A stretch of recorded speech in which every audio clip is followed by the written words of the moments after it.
Bonjour, je suis Vincent Villette, je suis directeur des affaires culturelles de la ville de Nogent-sur-Marne et je vais vous présenter en quelques mots le jardin d'agronomie tropicale.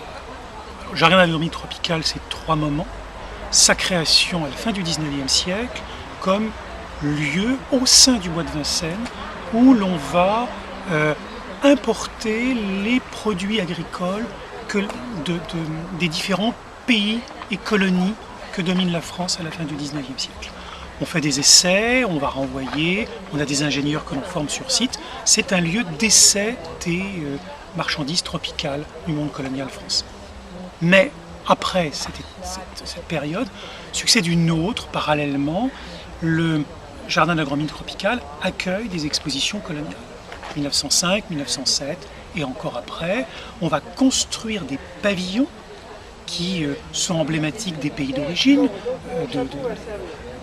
des colonies françaises, celui de la Tunisie, celui du Maroc, celui du Dahomey, et on va présenter des habitants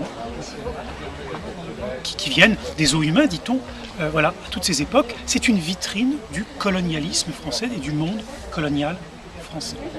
Troisième moment important du jardin d'agronomie tropicale, c'est la guerre de 14, car on va installer ici un hôpital auxiliaire dédié plus particulièrement aux troupes coloniales de la France. Et c'est un lieu où les coutumes, les rites, les religions de tous les habitants des colonies françaises vont être respectés. C'est ici qu'est installée la première mosquée sur le sol français, provisoire, avant la grande mosquée de Paris.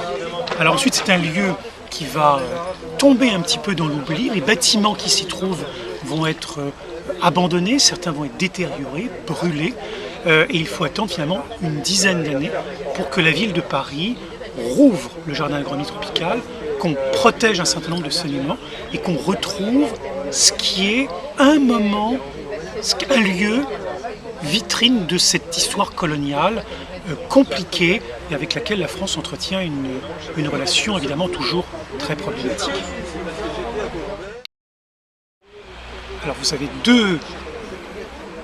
deux outils qui peuvent vous permettre d'en savoir beaucoup plus sur le jardin d'agronomie tropicale. Un très beau livre d'Isabelle Levesque et de Dominique Pinon chez Actes Sud, le jardin d'agronomie tropicale, et puis un film documentaire fait chez Lardux Film qui s'appelle En friche et qui va plus particulièrement évoquer à partir de cartes postales, de matériaux d'époque, de films des années 10, des années 20, comment ce lieu est un outil du colonialisme français et pourquoi il a été oublié.